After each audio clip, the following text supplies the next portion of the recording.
All right, everybody, welcome back to Gridiron Gang, a Detroit News Lions podcast. Today is Thursday, February 26, 2026, and on today's show, we are going to talk about the Lions going over to Germany, Munich, their international game in 2026, as well as some stuff that we heard from Dan Campbell, Brad Holmes, Drew Petzing, Kelvin Shepard at the NFL Combine. We're here, we're rolling. Started player interviews today. It's been a great week already. More great stuff coming at DetroitNews.com. Never been a better time to be a subscriber. Before we jump into all that, I'm Nolan Bianchi. With me, as always, my partner in crime, Richard Silva. Richard, how are we doing today? Day 2, officially, of the Combine. Day 3 of us being here. How are we doing? I feel like this is the first time we've done an in-person podcast since the season, right? Yeah, it's good. It's good to, we'll get the mojo back. I like being close to you. I don't know if you like being close to me, but I think this enhances my experience of doing the podcast. Yeah, it's all right being around you. It's okay. I kind of tend to feel like you say that. All right, what do we want to start with today? Because, like I said, there's been a ton of news this week, and we heard some things from Dan Campbell and Brad Holmes that I think we haven't heard from them in a while. At least they were talking in ways that we haven't heard from either of them in a while. I thought they were both pretty upfront, about 4 or 5 different situations. They were pretty honest, I thought.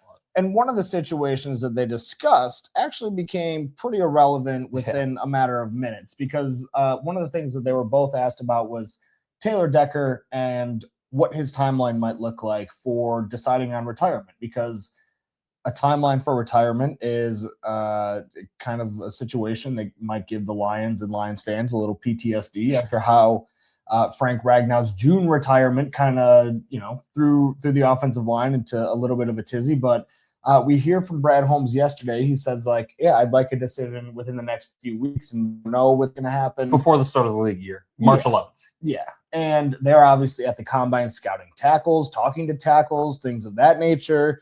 And then right in the middle of it all, as we're about to meet Drew Petzing for the first time, as we're about to meet with Kelvin Shepard for our yearly media Combine availability, the news drops that Taylor Decker is coming back for an 11th season. He posts on Instagram kind of out of the blue. I don't know if he had been seeing all the stuff that people were saying about him, but he decided to drop it right at a time when everybody was speculating about his future. I know there's different perspectives on Taylor coming back, and I'm not here to say one is right and one is wrong, because I do think there's credence to both. I think there were some people that are a little bit scared of the shoulder, one in terms of Taylor's availability next year. Okay, he's back, but how many games is he going to play? Are we going to have to do this again where he doesn't practice all week and it's kind of a coin flip at the end of the week whether he's going to play? And I get all that. The other side of it is, though, and we've mentioned it on the podcast before, is even if we want to be towards the negative end and let's call Taylor just flat out league average, I think he's better than league average. But let's say he's flat out league average. That's a comfortable spot to be in at left tackle versus maybe inserting a rookie or a free agent offensive tackle that's never played with you before, that you don't know, that hasn't been in your building. Taylor gives you a baseline, and I think that's important at left tackle. And I know people are a little bit freaked about maybe some of the money that he might get paid, $18 million in cap hit. That's just what it costs for a quality above average starting tackle that's not on their rookie deal. And so I think that a lot of people are looking to that as well and going, oh, well, maybe that money could have been used elsewhere. If he retired and they went out and got an offensive tackle in the draft, you could save $12 million a year. But what do you got? I will say that just because Taylor's back does not mean – I don't think this changes really anything in their calculation in terms of acquiring a tackle, whether that's in free agency, in the draft. They could totally still draft a tackle in round 1. Dan Campbell said as much, pretty bluntly said, whether or not Taylor's here, this was before Taylor made his announcement, whether or not Taylor's here, if Taylor's not here, we need to get a replacement. If Taylor is here, we need to get a guy anyway, because he said, quote, as much as I love Deck, end of quote, he's got some pain, injury management things that he's got to deal with. So even if he comes, they were operating under the assumption, even if he comes back, which we know that now that he is coming back, they were going to address tackle this offseason, and I expect them to. And I still think the first round tackle is obviously in play. I mean, I know that we have become accustomed to Brad Holmes kind of ignoring the need. It wouldn't be a surprise at all if he dressed that position a year early, but with a lot of the tackles that are coming out, I think I mentioned this recently, and I even kind of laid out a path to Taylor Decker not being on this roster that involved him actually not retiring on last week's episode as well. Again, I still don't think that that's going to happen. Whichever rookie, if they were to hypothetically draft a first-round rookie, I don't think that means you're going to cut Taylor Decker. However, I do wonder what that offensive line looks like if you do have Taylor Decker left tackle, and then whichever guy you want to draft at 21, 17. Or 17, Caleb Lomu, whether it's Monroe Freeland, Caden Proctor, is it a guy who you can slide inside for a year and kind of be like, all right, kind of get your feet wet a little bit, and then we'll put you out here on this island in a year from now when you're ready. And that could be like about as seamless of a development plan as you could reasonably expect. And I think when you're going into a situation where a guy is considering retirement kind of on a yearly basis, I think it's a chance that is more than worth taking. I think best case scenario for this offensive line for this year and moving forward is if they do draft a tackle in round 1, Taylor and Panay, or you bookend your offensive line. Tate stays at right guard. Your left guard's a battle between that rookie, Mahogany, Miles Frazier, and then center you address in free agency. And then in the future, Taylor retires, you bump the tackle over, and now it's again Mahogany, Frazier, or somebody else that you add in the 2027 offseason. That would be. I think that's ideally, if all goes well, which we'll see. Yeah. If all goes well, that's got to be the plan. Yeah. Offensive tackle, we will be talking to later in the week here at the NFL Combine. Those guys talk on Saturday, so we'll have more for you on that front on next week's show. We're going to get to some of the guys that we talked to today towards the end of the show. We talked to defensive ends, linebackers, defensive tackles today. Got to know a few of those guys, so looking forward to kind of going through that. But on the note that we're still talking about with Holmes and Campbell, David Montgomery was another subject of discussion this week, and this is something that we have kind of been keeping an eye on basically since the season ended, basically since the season was still happening. Yeah. And David Montgomery just kind of generally seemed unhappy with his lack of production. I think his carries have dipped from his peak in 2023 from like in the neighborhood of 250 or something like that. And I think, 230 or whatever it was. And he only had, I think it was like 150 carries last year. So his production took a huge dip, as well as his usage. And talking at his end of season press conference, Brad Holmes kind of said, look, I love David Montgomery, but I want him to be happy. He deserves to be in a place where he feels like he can contribute because he is a good running back. And when we talked to him again today, followed up on it, he still had that same sentiment, but it seemed like he was maybe perhaps a little bit more at peace with the idea that Montgomery could be splitting or even laying the groundwork to split with him. Since Brad said that originally at his end of season press conference, I went from that day being like, oh man, I think I kind of leaned towards Montgomery's going to be out of here. And then as the days went by, I kind of went away from that. And I was like, no, I think they'll figure it out. And then hearing from Brad again yesterday, I'm like, man, maybe he isn't going to be here. Brad's quote was, I've been in touch with David's agent and his representation. Obviously, look, we love David. He's a great player. We would love to have him. Kind of want to put last year in the rear view and just move forward. And here's the key part. But a player has to want to be at a certain place as well. So those conversations are still fluid, and we're just kind of seeing how it goes. The fact that he alludes to the player has to want to be there as well seems to signal that David isn't decided. And also that they're making no bones about it. They would like David Montgomery on their roster. But this is such a weird way to frame it because a player under contract does not have to want to be in a certain place. We've talked about this before. Brad's already said if he doesn't want to be here, I'm not going to make him stay. He's already said it. But I feel like he doesn't have to do. I feel like if I don't know, maybe if you wanted to keep him, I go up there and be like, Dave Montgomery is a Detroit Lion. Yeah, but then he's carrying a cap hit of $8.5 million, and he's unhappy. And sure.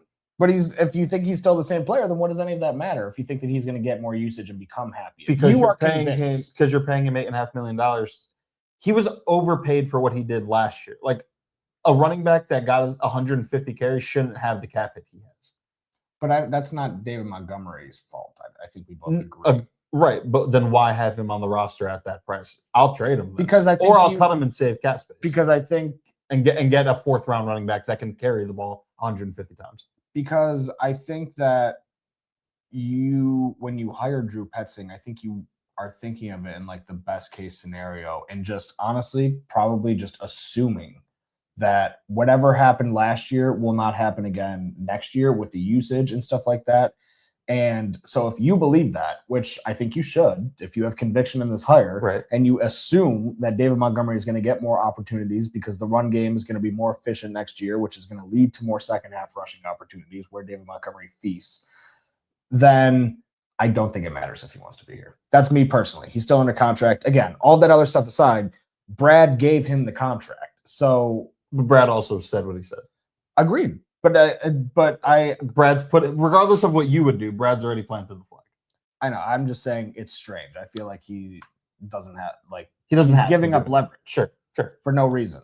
So I think that's very strange. Kirby Joseph and Brian Branch. We got updates on their injuries. The two safeties, both season-ending injuries. Branch, it was an Achilles. Joseph, it was a knee injury that went all the way back to training camp, bothered him throughout the start of the season.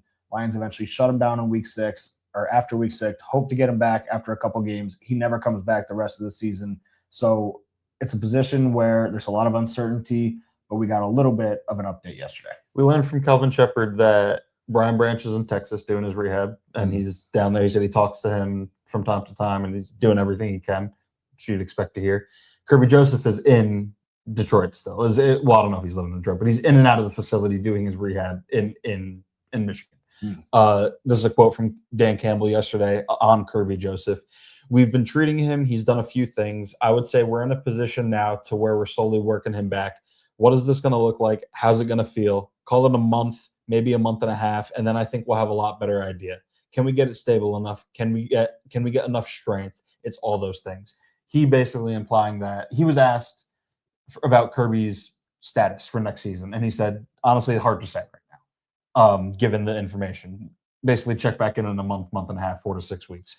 Which seems to be an extremely arbitrary amount of time because he was saying things like that throughout the season. Absolutely. Oh, we'll check it out in a couple weeks, hopefully get it settled down. There's some inflammation in there, some pain. It's a pain management thing. And the fact that it's still an issue is concerning. Yeah. So the timeline that he gave almost means nothing to me. And the fact that I'm sure now that the season's over, they can maybe be a little bit more like, I don't know what they're doing to his knee, but I don't even know if intrusive is the right word because I don't think whatever Kirby said they're not going to do surgery on it, but maybe that changed. Regardless, I think the treatments that you give the knee can be a little bit more intensive right now because you know for a fact that you're not trying to put him back in the game.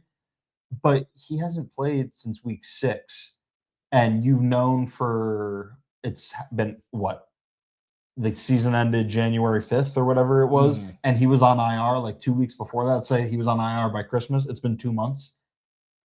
And you still don't really know. It is concerning. Because during the season, I kind of understood they're trying to play the game of can he come back, can he not. They didn't want to treat it too hard because then you would end his season.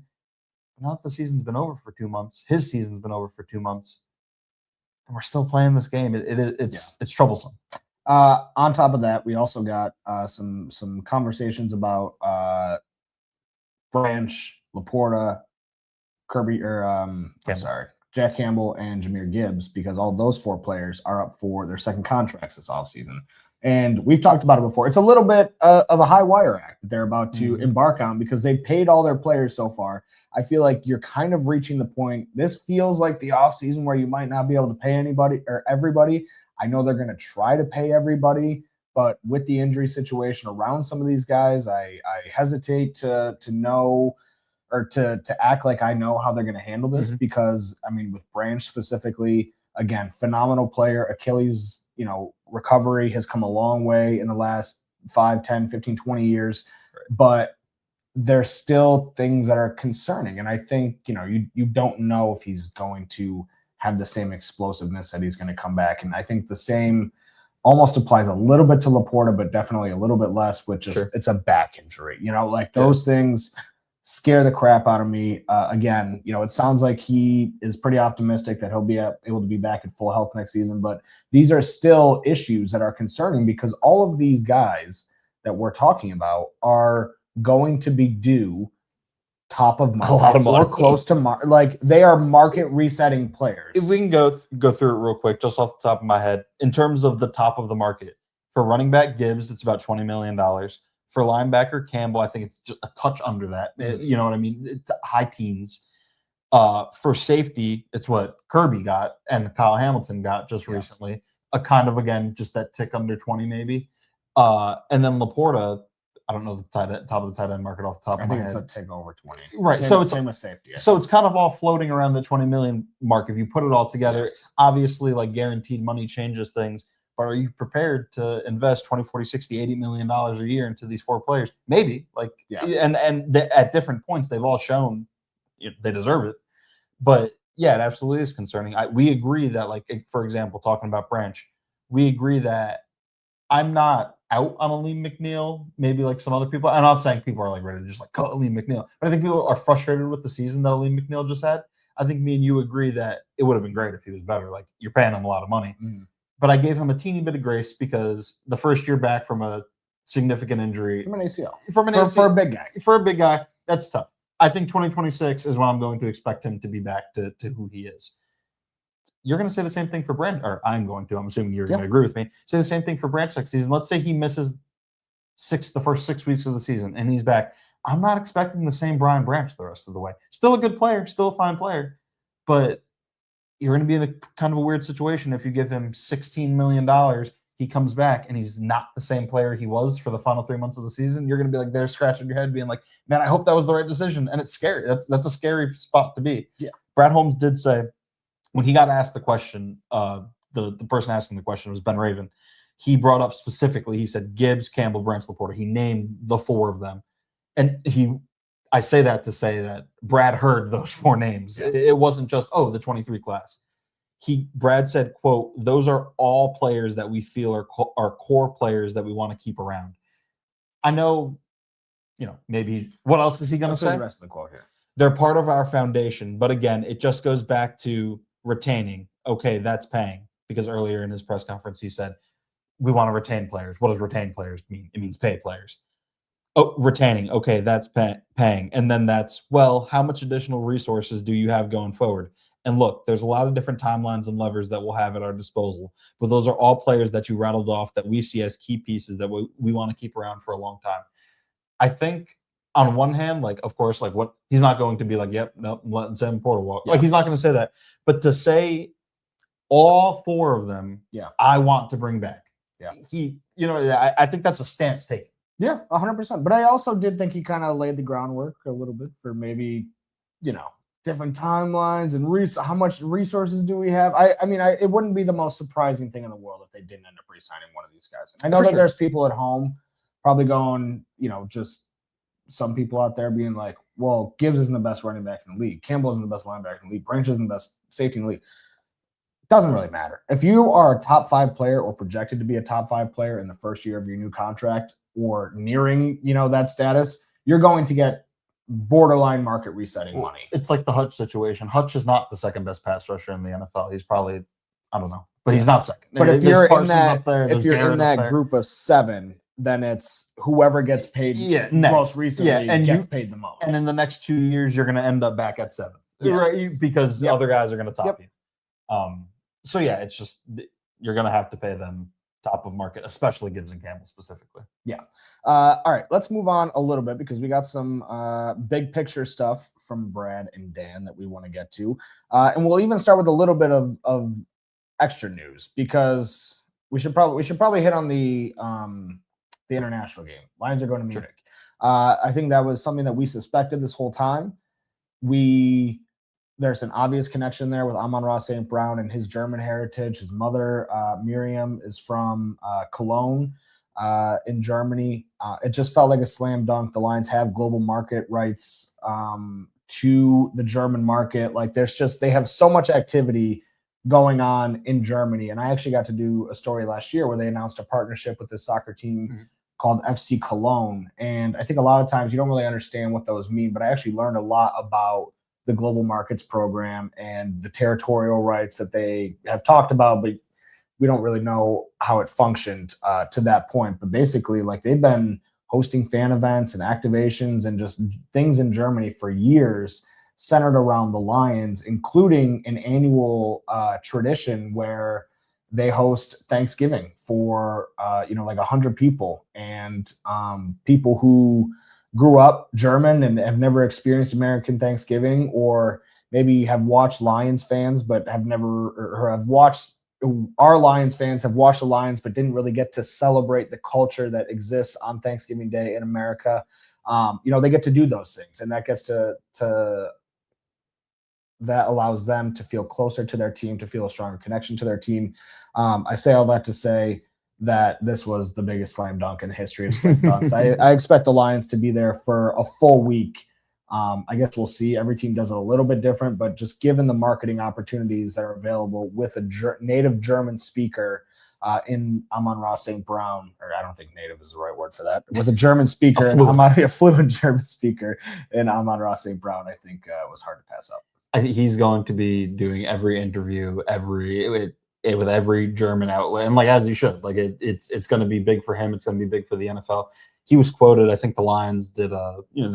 They talked to him, did some social media stuff for him, and he talked about how he remembers recently doing camps over in Germany, and he said German kids asking him about how to run a slant route, and he's like, dude, 20 years ago, he was if Germans didn't know what a slant route was. He was right. So it's working. You know what I mean? The global market campaign and all that stuff, it is working. It is growing the game, so to speak. And I know I talked to him for that FC Cologne partnership last year, and he was saying that when he was growing up, you couldn't find American football gear or apparel anywhere in Germany, and now you go to a sporting goods store and they're liable to have Patrick Mahomes jerseys hanging on their equivalent of Dick's Sporting Goods shelves. So pretty cool stuff. All right, just wanted to get to that real quick. I also think about this Munich game. Another thing to know about this, I did not mention this in my story because I just found this out. Most of the German games have all been played in November. Mm-hmm. So that is something, if you're hoping to go over for this game. And early in the month. Yeah, early November, especially with the Lions Thanksgiving schedule on the back end of things. I think they'll want to get that game. Some buffer. Yeah. So I would expect potentially, this is pure speculation, early November for that game, but we'll keep you guys updated as we find out more information. All right. Back to big picture extrapolations from Dan and Brad. The defensive staff. Lions announced their new coaching staff this week. We'll get to all the changes in just a second, but I think the main takeaway was that there was no changes on the defensive side of the ball. And I think, again, you and I have talked about at length on this show of how hard it is to parse through whose fault shortcomings are as it pertains to the defensive coordinator versus the position coach. And there were definitely position groups that struggled at times last season, and we had wondered if maybe they might decide to go in a different direction in a number of different places. But they ultimately stick with their guys. They clearly trust their guys. I think I don't really know what to make of it because we don't know how it works out. We can't look into the future, but I was a little bit unmoved by the fact that they didn't really even replace anybody. It feels like when you have a season that was that catastrophic in the back end of things, and I know there were injuries, but I don't care. I think I don't want to say a head needed to roll, but change something. Somebody has to be held accountable on that defensive coaching staff. We'll get into the full coaching staff, like you said, a little bit later. There was one person on the staff that left not on his own accord. That was fired. That was let go. That was John Morton. Everybody else who is either retained, promoted, role shifted, or left for a better opportunity. Tyler Roll went to Iowa State. Seth Ryan went to go be the pass game coordinator with the Jets. Anyway, and Tyler Roll left to become an OC, which is a college OC is a big step up from NFL tight ends coach, in case anybody was curious.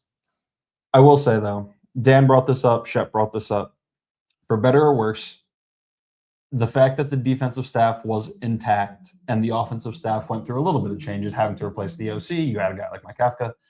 You can have these meetings, these big picture meetings. Because of that allowed Dan Campbell this offseason, as he put it, to be with the defense and to basically self-scout the season that was with the defense as much as he ever has. And I'm curious what, if any, much that will help you know what I mean? The fact that Dan Campbell, who I think we both respect as a football mind, I think 99% of people respect as a football mind, has invested some time over there on the defensive side. I am cautiously optimistic that could help, but we'll see. There's still a long way to go, obviously, before September. And they did promise tweaks and changes, and Dan Campbell even referenced, and you and I have talked about this. So they did do things differently a little bit. They were a little less predictable this season. They tried to do things to stay on the front foot and kind of be an attacking defense, but for one reason or another, it just didn't work. And I do kind of give them a little bit of credit for trying, though, and that is a reason why I think I do have an open mind ultimately on what this looks like going forward, because I think when you're a guy like Kelvin Shepherd and you start your coaching career, you work for one DC, that's all you know at the NFL level when it comes to coaching defense. And I think I think one thing that he did do a good job of last year was taking some principles that he learned from AG, but also saying, look, I'm my own defensive coordinator. I have my own ideas. There are some games where we're going to play a ton of zone and we're going to do this and we're going to do that. And, we're going to kind of get away from my identity because it's what the matchup requires. But there were other times, like when they played the Packers on Thanksgiving, and they were going against the number one man defense quarterback in the NFL, and they were like, all man, let's go. Oops, all man. Right. Good. No, I was making a joke about cereal. Like oops, all berries. Yeah. Oops, all man coverage. Shepard did say, he said the first thing that he did when he started the self-scout for himself and the defense as a whole this offseason was he looked at the explosive plays, which obviously were an issue and maybe the number one factor to this team's demise over the last 2 months of the season. The way I put it in the story that I wrote is it started in week 12 and it was it was a weird set of circumstances against a quarterback like Jameis Winston that he chucks the ball against a team that's 2-13. They got nothing to lose. They got the fluke Derek Barnes, Jameis Winston play. It's a blip on the radar. And then it was an issue against the Packers and the Cowboys and the Rams and the Steelers. And it was this is who you are. You are allowing these explosive plays. The Lions define explosive plays as passes of 17 or more yards and rushes of 12 or more. That all equals out to 105 explosive plays given up by them last year by their own metrics. Which, not to take us in a different direction, just it is interesting that they have their own category or way to categorize that, because it's not really different from what everybody else uses, but for whatever reason, a couple yards. Yeah. I'm assuming there's some statistical where if a drive allows a 17-yard pass, it's a 10% more likely chance that drive ends in points or something like that. You know what I mean? But he has those 105 plays. He said that he looked at them with Dan, and he said that he basically has charted the 105 plays into 3 different sections. One being players erred, execution error. Another being coaches erred, made the wrong call. And a third section basically saying game is game. Sometimes offenses in the NFL win. Those guys get paid too. So he said those are the 3 categories that he puts it in. He said 50 to 60% of it is kind of that third category where it's every defense is going to give up some explosive plays. It just kind of is what it is. But he said about 40% of it is their own doing that they could have stopped and didn't. One example he brought up, and this falls in the coaching category, he said in the Week 9 game against Minnesota, it was 2nd and long. The Vikings ran a certain play out of a certain formation, and it worked. And then in Week 17, they were in 2nd and long. It was a certain play out of a certain formation, and it worked. He didn't say specifically what play it was. I'm 99% sure, just going back, because these are the only 2 plays that line up given what he said. I think it was the Addison jet sweep that basically knocked him out of the playoffs on Christmas. Yeah. There was another instance of that. It was 2nd and 15, and Addison picked up 15 yards in that Week 9 game.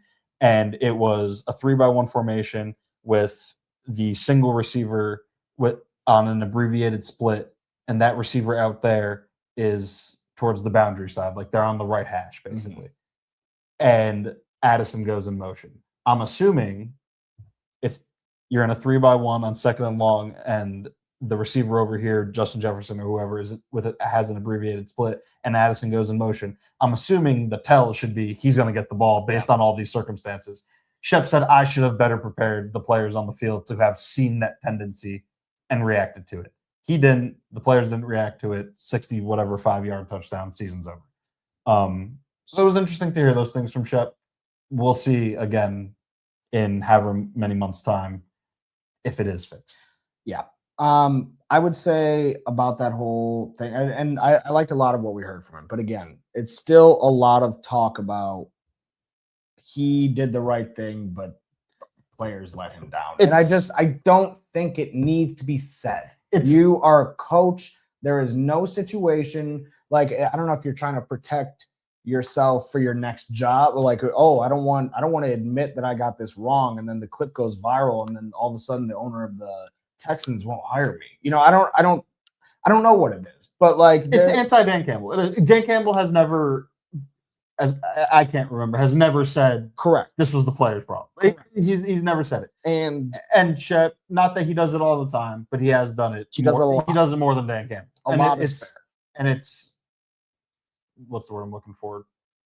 Starkingly different, like between the two of them. And I just don't think it's very fair to do that when your head coach does not. And again, that was a problem that I had with both of the coordinators last season. Was John Morton did it in a different way, but it was pretty much the same exact thing. He was like John Morton was a little bit more blunt. Calls were good. Calls were good. Execution needs to be better. No, you can call it up, dial it up. Just Morton was more blunt, which didn't help. And I think that's part of why he's not here. But yes, absolutely. Like Dan Campbell doesn't do that. Kelvin Shepherd does. Sometimes. And it just doesn't need to be done. Sure. Nobody's like hearing that and being like, oh, okay, it's not your fault. I think it makes you sound worse no matter what. And again, not only does Dan not do that, who else doesn't do that? Jared Goff. And again, why is the quarterback held to a higher standard in that regard than the coordinators? I don't know. But I really want to see that fixed next year because I think it's bad for the culture. Well, I think there's certain things where even if he's telling the truth, for example, I think when Dan takes accountability for everything, for example, the Bucs game in 2024, I think they lost 16-10 and they went like 20-16, and they went 0 for a million in the red zone. 0 for 7 million. And Dan, after the game, is so upset because he botched the second half or the end of half situation, basically cost the Lions 3 points. The players didn't know whether they were running out to kick the field goal or not, and that whatever. It was a 3-point swing that happened in that sequence. And Dan was like devastated. Like he was like holding back tears, being like, they did everything they could, and like their coach let them down, like really like holding back tears. And we can say this because we're not in the seat, like, no, dog, like your offense let you down. Like whether it was the play calling from Ben at the time or whether it was the execution from the players, you went to the red zone 7 times and you didn't score a touchdown. Your offense let you down. You made a mistake, but the offense was the bigger issue. But he doesn't say that for culture reasons. And I think people respond to that. I bet without going back and looking at this, I guarantee you, if we looked at the post-game transcript, I bet Jared Goff said, yeah, that 0 for 7 on the red zone, that's me. That's my fault. That's something that I need to get better at. I missed a number of opportunities. And then I bet if we went back to the Thursday transcript from after that game and saw what we asked Ben Johnson on the 0 for 7 red zone, he probably said, that's my fault. That sits squarely on my shoulders. I need to be better in the red zone. There were a number of calls I would have liked to have back.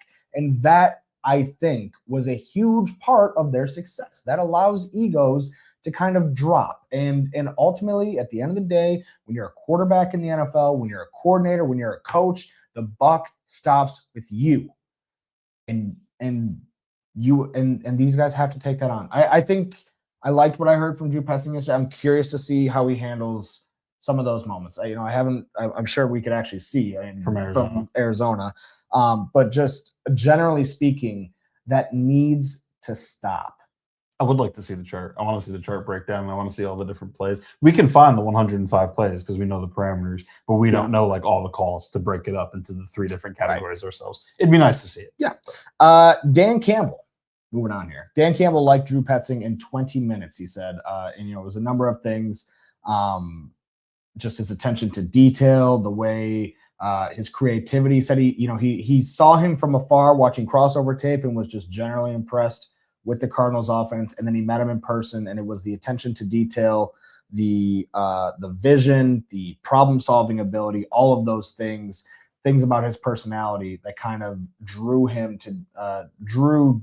Dan to him. Drew to Drew. Yeah, he said he knew in a matter of 20 minutes. It was funny. Petzing got asked about that, and he was like, Well, now I got to think of the first 20 minutes of that interview. Like, it must have been really dang good if he said that. We've talked about it before. I think they align on a lot of the way they see football, like philosophically. You know what I'm talking about? The run game, the under center, the play action, all that stuff. And it makes sense. I recently published a story since the end of the last podcast episode. It was a little feature on Drew Petzing where I talked to a couple of his coaching mentors, Stefanski, Gary Kubiak, Norv go Turner. read that. It's a great story. Rich did a great job. That's very nice of you.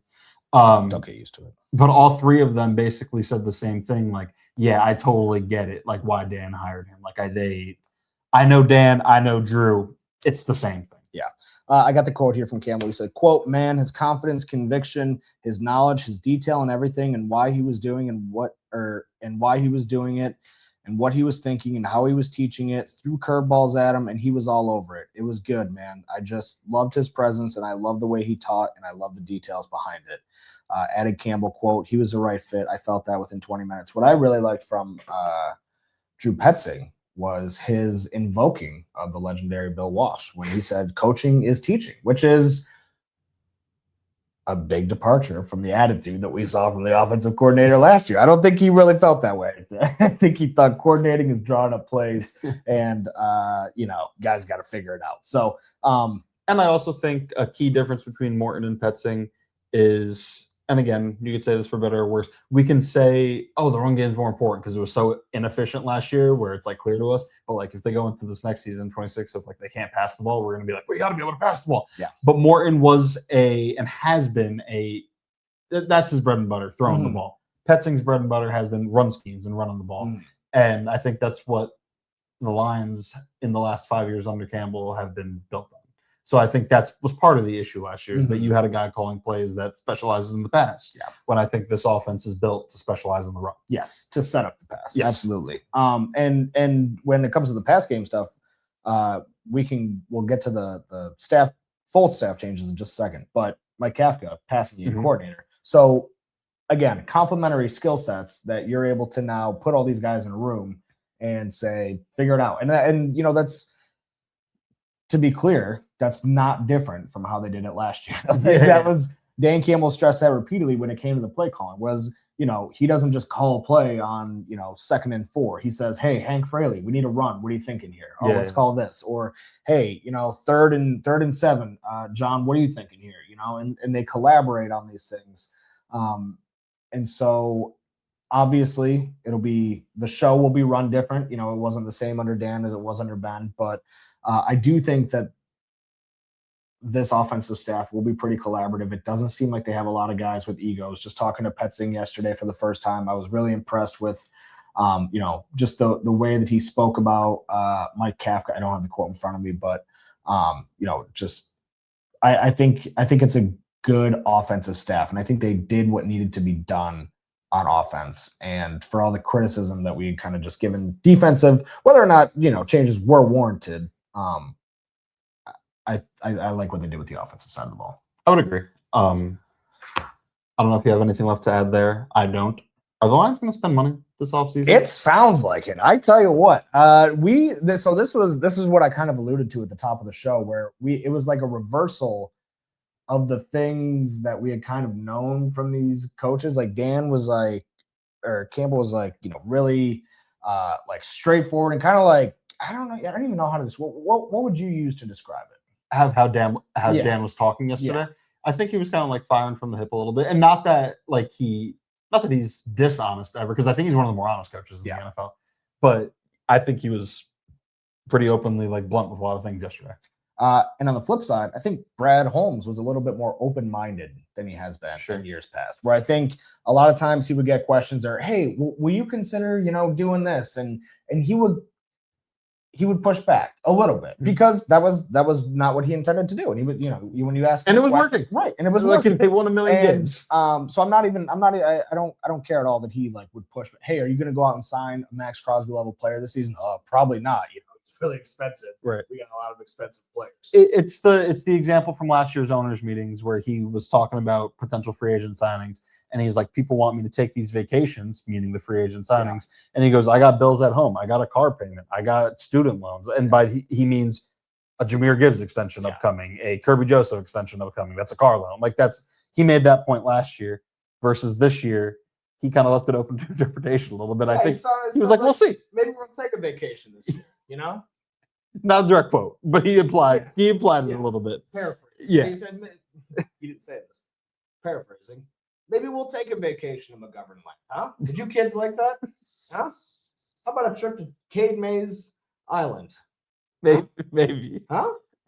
I do think that. Can we go to Linderbaum World? I do expect them to be. I don't think they're going to be like full restructures with the four guys we talked about: Goff, St. Brown, Aleem, and Sewell. Yeah, and then you got $90 million, and it's like we're going to Disney World 12 times. I don't think that's going to happen, but I do think they might be a little bit more aggressive than usual, especially like. Not to say that they're never not aggressive. Like they did sign DJ Reed last year. Like they spent like good money there. Yeah. That was a lot of money. But they had like a high money player going out. Like, you know what I mean? So it was kind of like they tried to re-sign. Right, that they did try to re-sign. Like they've got 5 or 6 starting spots. Like I'm expecting them to like get like 3 like real starters. And they'll also sign some guys internally. They'll get some other guys that like you feel okay about starting. Because you don't want to go into the draft with like such an empty hole. Like I think they're going to be pretty full. But I think with the spots that they have open, I'm expecting them to sign a couple real deal starters where like no question about it, that guy's your starter week 1. Can I say something now? I feel like even though I feel this and I hear this from Brad, I do feel like it's a little bit like contradictory in a little bit of a sense of Dan Campbell wants to add more competition, which in theory means adding more depth, which in theory means getting less top heavy. So does that mean that, or are they just going to go out and I don't think we'll sign 3 starting linebackers and let them fight, for 2 spots with Derek Barnes? I don't think it'll be like, for instance, let's say they sign 3 guys. I don't think it'll be 3 $15 million contracts. But I think if you're above like $7.5 million, I think that's like a big deal. Like if you're making above $7 million, like you need to start and you need to be good. Yeah. That's kind of the tier of player I'm thinking of. Sure. But again, we were kind of talking in the context of could they go out and sign a Trey Hendrickson? Sure. $30 million player, $35 million player. Is that on the table? Is that what they're talking about? Perhaps. What Brad Holmes is alluding to. Because I feel like and we're reading in between the lines on both of these guys. Yes. But I feel like the way we read in between the lines on Dan and the way we read in between the lines on Brad is a little bit in conflict with each other. A little bit. Does that make sense? Sure. Yeah, I see that. Do you have anything more on this? I was just going to say that the the contract restructures we've talked about in previous episodes. I just alluded to a little bit ago with the top 4 guys that seem to make the most sense. If you could clear like $90 million in cap, you do have to remember, and unfortunately, there's no way of us to really know this because we're not going to hear from Sheila. Yeah. And we won't hear from potentially Rod. Rod Wood is retiring, but I'm assuming that he will still be in his position by the time owners meetings comes around, or whoever the new CEO and president is. We're probably going to hear from him then. Maybe we could ask that question. I wouldn't expect an answer. When you do a restructure, let's say they restructure $50 million with Goff of his base salary and they turn it into a signing bonus. You have to pay Goff $50 million, not like in cash, like you're not driving a Brinks truck to his house, but in $50 million of liquid assets that you have to send Jared Goff now, like that's a real life decision. Like the Fords are rich, but like $50 million, like you got to have that on hand. That's a thing that matters to owners. I don't know how much it matters in Sheila's current situation, and it can be a huge asset. It's the reason why if the Eagles can pretend that the salary cap is not real, because their owner, Jeffrey Lurie, is liquid as heck. And he's like, I want to win Super Bowls. That's what I want to give my money to. So you're I think you're mic dead, so we're going to share mine for the rest of the episode. I'll put it in. Oh, that was good looking out for you. We'll just pass it back and forth. That's the reason why the Eagles have been able to do all these restructures and add all these void years at the end of their contracts and do all this crazy stuff to kind of push money down the road with the idea that they're going to convert this money into signing bonuses and get them their cash quickly to preserve cap space. I was under the impression that they had the appetite for it, because they did structure all these contracts in a way that it seemed like they would be doing similar things as what the Eagles have done. However, I don't disagree with you that the wealth of Sheila Hamp might not lend itself to be able, just the non-liquid part of it. Listen, the Fords aren't poor, but like I said, $50 million, $50 million. Like that's a lot of money to anybody. And like you said, that you have on hand to hand to another person. Last thing we should get to here, and we can just breeze right through this because honestly, we brought it up at the end of the season too. Tate Ratledge playing center, still something that the Lions are considering or trying or thinking about or whatever you want to call it. I still don't anticipate it happening, but I guess they just want to never say never, and they don't. My guess on the way that they answer these questions is like they don't want Tate to be shocked if he does have to play center, but that's not their plan. But I think Brad Holmes actually shed a little bit of light that we hadn't had before when he was talking about Ratledge at center, because he did play, for those 3 days in training camp. He said Tate Ratledge didn't do anything wrong. Let me go find the quote here. When we tried him out there in training camp, he wasn't doing anything wrong that we had to move him back. We just felt like that's where he was at that stage of his career. Being a rookie, we felt right guard was just going to be a little bit more easier of an easier acclimation for him. And then Graham's previous experience playing the position center in our offense was a little bit easier for him as well. So at that stage, we felt like that was the right thing.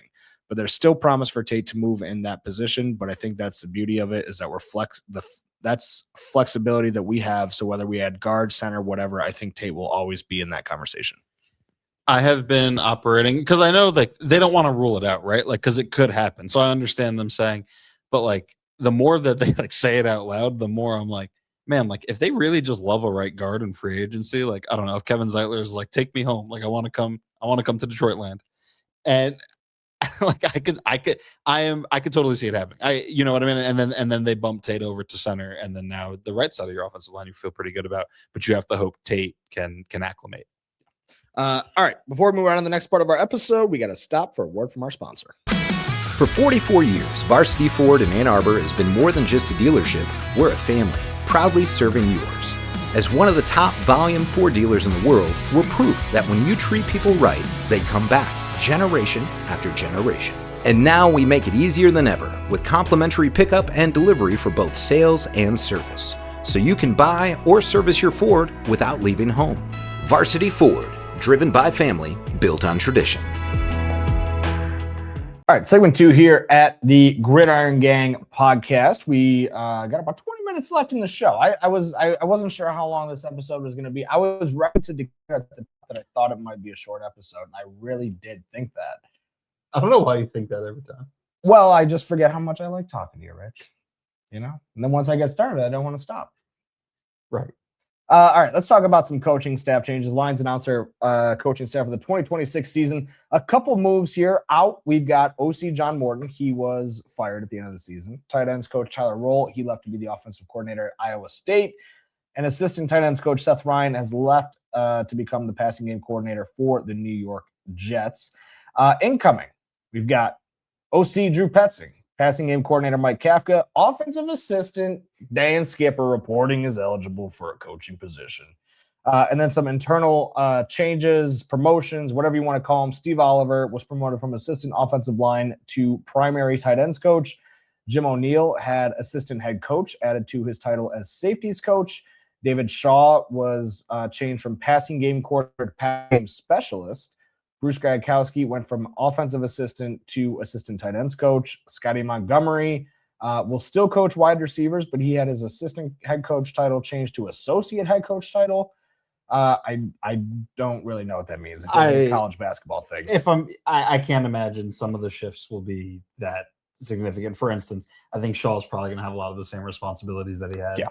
I think Scotty Montgomery, based on like the respect that everybody has for him in that building, I don't think associate versus assistant is going to change anything. It was probably like a promotion in theory. I was going to say like it might have come with some more money if I had to bet. And like deservedly so for a guy that like interviewed with the Ravens, had an OC interview.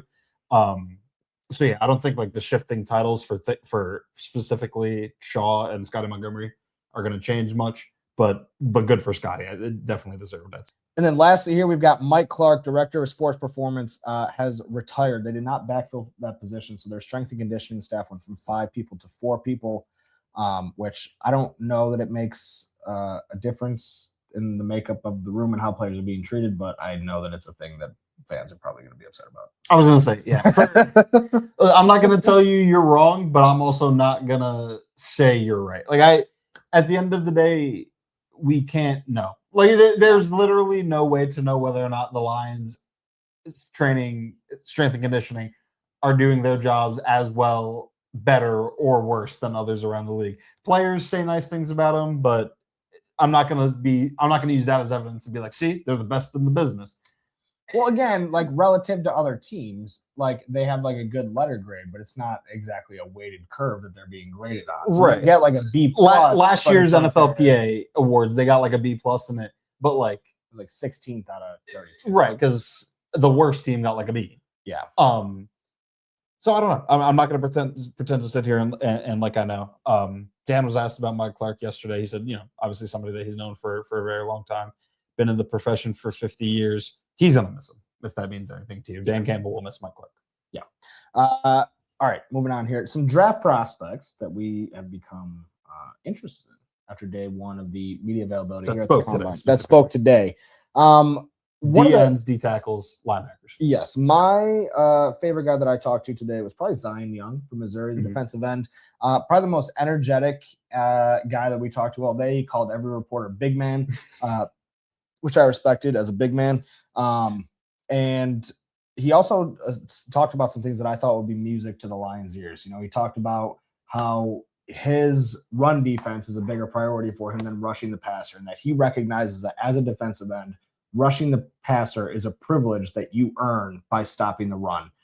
His run defense at Missouri was really, really solid. I know I was reading up something on him earlier. There's a thought that he could be a plus run defender at the next level, pretty much from jump. The pass rush stuff might take a little while to go on or to come on. But outside of that, I love that he also said that he takes practice very seriously. I thought that was another thing that would probably be music to the Lions' ears. And there was a third thing that I'm going to look up while you talk about your guy. I was going to talk about Keldrick Falk, who said similar things to the whole, rushing the passer is a right that you earn through stopping the run. So I used to cover Auburn before I came here. I covered Auburn when Keldrick committed to Auburn, got there as a freshman, enrolled early in spring practices. I remember so Keldrick came in, true freshman. He's 20 years old right now. So we're talking however many years ago, 3 years ago. So he's 17 or 18 years old, a kid, literally a kid. Yeah. And I remember meeting him for the first time, and he commanded the room of reporters. He held court the first time. And again, when he was a child, literally a child. I say all that to say, and from everything I've heard since, Hugh Freeze told the story this past year that Keldrick helped. He used some of his NIL money to help a walk-on pay for his scholarship. Everything I've heard about Keldrick Falk, I think he is going to absolutely crush the what's the word I'm looking for? High character stuff. He is going to do these interviews. I think he's going to knock people's socks off, and we know how much that matters to the Dan Campbell, Brad Holmes regime. That's off the field. On the field, really, really good run defender. Can play pretty much every position on the defensive line. He did at Auburn. The knock on him is the pass rush. In 2024, he had 45 pressures and 7 sacks, and it's it's pretty good, especially compared to with the run game. Yeah. And then it took a nosedive in 2025, 2 sacks, 30 pressures. Part of that is the new defensive coordinator who's slipping my name, the former Maryland coach that became defensive coordinator. Watson. No, Durkin. Durkin, thank you. DJ Durkin went and was the defensive coordinator at Auburn, still is. His scheme, as I understand it, I didn't watch a lot of Auburn last year, but his scheme, as I understand it, bumped Keldrick inside a little bit more, not all the way inside. He wasn't playing nose tackle, but he also wasn't out on the edge as much, and that potentially hurt his pass rush stats. But also Keldrick today, while talking, was the first to admit, they said, where do you want to improve? And he said, pass rush. I already know that's what I need to improve on. And then I asked him, I was like, when you say that, do you mean you got to add tools to your tool belt? I got to add a spin move, I got to add a rip, I got to add this, or are you saying like you got to like understand leverages better, like things like that? Yeah. And he's like, what I already do, I got to master. Like he goes, there will be some finesse to my game, of course, like you got to be well rounded, but I'm a power rusher. Yeah. I got to do the power rusher stuff really good. Yeah. That was interesting to hear. I thought it was a good perspective. And like I said, I know he's going to knock the off the field stuff out of the park, which matters to the Lions regime. Yeah. The other thing about Zion Young that I was trying to remember, he was a team captain at Missouri. He actually started his career at Michigan State, played 2 years there, transferred in 2024. He was a captain at Missouri, and then he played in his bowl game, despite, the fact that he is a fringe first-round guy and could have easily, taken that off to focus on draft preparation. He said, quote, I couldn't let my teammates down. I got that C on my chest for a reason. When I'm all in, I'm all in. It sounds like a small thing to want to play in this bowl game, but I promise you teams do not overlook it when they're trying to figure out whether a guy loves football. It's a huge, huge check in the category of we think this guy might love football. Another small thing this is a different player now. I'm going to talk about Caleb Proctor, who's the defensive tackle from Southeastern Louisiana, an FCS school. Was good there, had like 9 sacks, 40 pressures, stopped the run well, like, good pass rushing and run stopping defensive tackle, but at the FCS level.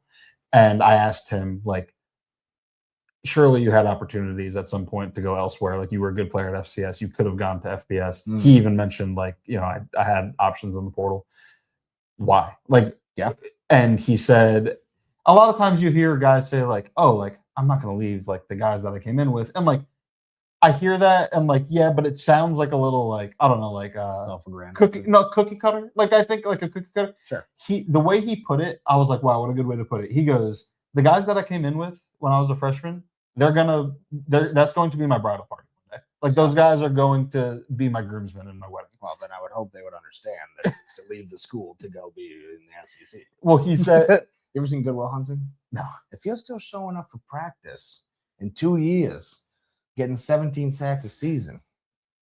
Anyway, you know what the best part of my day is?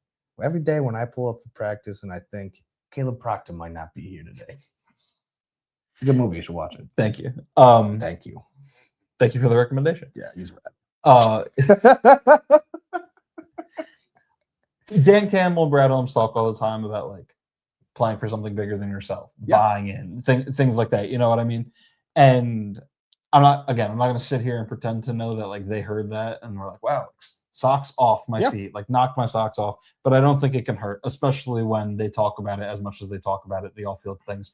But again, if he doesn't pass the tape evaluation, it doesn't matter. Sure. Another guy kind of in that similar ilk is Caleb Banks from Florida, actually a Detroit native, went to Southfield A&T, a guy who probably a fringe first rounder. I think the consensus mock and by the way, when we reference consensus draft rankings or big boards or anything like that, there's a website called the Mock Draft Database. It takes like all of these, it's like big 99 and mock drafts from like all of these top draft analysts, and they mix them together and they deliver a consensus ranking. So Caleb Banks is somewhere around that like 28, 25 region. It's not exact science, but it gives you an idea. Right.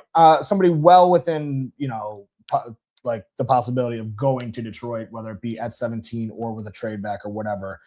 He hurt his foot in spring camp, aggravated the injury in fall camp, couldn't play until week 3, hurt it in his return, his season debut, and then his season looked like it was pretty much done. Florida's season goes in the tank. They stink. Did they fire their coach? Napier, yeah. When? Mid-season. So mid-season. Like everything is done. And then he fights his way back to play in weeks 13 and 14 in these games that don't mean anything to the Florida Gators. Really probably can't even help his draft stock because the lead note on his NFL.com draft profile written by Lance Zierlein is looks slower and heavier in 2025 as he battled foot injury. So it didn't help him. Sure. But I think he just wanted to be out there. And now his story is one of kind of trying to overcome the doubts that his lack of tape, might have produced, or, just the incomplete resume that he has coming out of college. He had a pretty good Senior Bowl. I think he was named Player of the Week for one of the conferences. And I kind of am keeping an eye on him as a guy who might start to rise up draft boards, because I'm imagining that part of this stock is fear of the foot injury and not knowing about the future of the foot injury. All the pre-draft stuff is him proving that the 3 games that he played in, don't worry about it. I'm back to what I was in 24. And I think a lot of times there's some guys, they got these injuries, and sometimes it's warranted. You know, I think there have been many Lions fans who have criticized Brad Holmes for taking guys who had injury history. But like Caleb Banks is the type of guy who I feels like whoever lands him is going to be thankful that he had his injury, because they probably, took him down the board a little bit. Yeah. And so again, we don't know what it would have looked like if he played a full season, but I think you can project a little bit. And I think you'd like to know that despite the fact that there was no real reason to come back, there's no benefit. And all of this stuff he did anyways. He played in weeks 13 and 14. And Napier got fired in like week 8 for the record. So a month later, all that season was over. Yes, it doesn't matter. Florida was not good. Yeah, so I like to hear that. Yeah, him coming back was cool and admirable. 2 guys I wanted to mention. These are the last 2 I'm going to mention. Harold Perkins Jr., Kyle Lewis, both linebackers, but different types of linebackers. But both kind of possessing similar like vibes, I guess. Like and you could probably throw my Styles. last guy, Sonny Styles, in there as well. So for Perkins, he's the Sam role. He's the Derek Barnes, where he did a little bit of pass rush in college early and then did a little bit of off ball and was pretty good at both. He, if I'm not mistaken, while I pull it up here, Perkins in his first 2 seasons racked up 65 pressures and 13 sacks, and then they moved him off the ball, and he was still good there. And by the way, he wore number 7 at LSU, which, if you know about LSU's history, that number 7 means something. Only how many numbers they got that means something? I know number 18 means something as well. It's number 7 is for Louisiana natives who like basically earn it with their play and their off-field leadership and things like that. Leonard Fournette wore it. Grant Delpit wore it. I think Jamar Chase was going to wear it and then opted out of that season, the COVID season, so he actually didn't play a game in it, but he was awarded 7. Yeah. And Perkins was awarded 7 for the last 2 seasons. He wore it in 24 and 25. He's an interesting guy to me because I think he's got a little bit of juice as a pass rusher. And it just in general, I think the Lions need to add speed this offseason.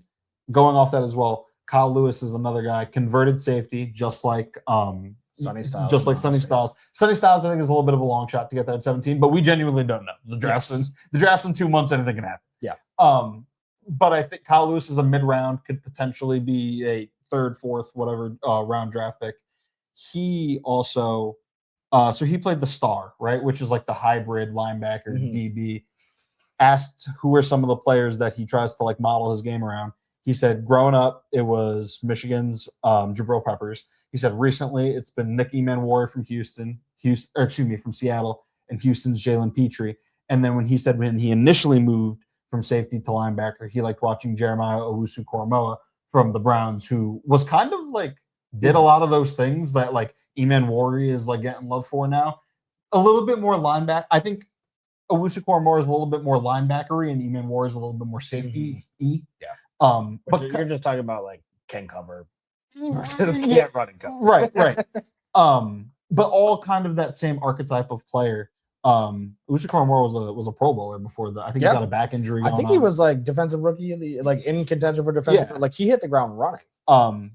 But the fact that Lewis played that star and he was good at it, he was really good in 2024. Small step back in 2025. Talking about the star today, he said the star is not a position for everybody. It's not a position for pure linebackers or pure DBs. You really got to have a mix of both.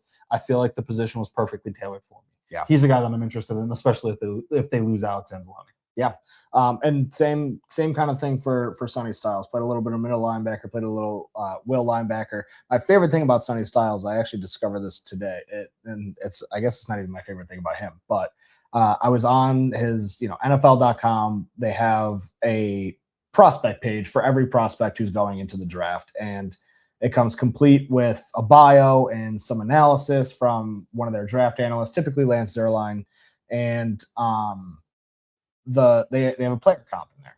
The player comp is always very, very like cautious. It errs on the side of caution. So, for example, I looked up the player comp for Caleb Williams, the number 1 pick in the 2024 draft a player that was considered to be by a lot of people generational, just because of his skills and all this other Arm stuff. talent.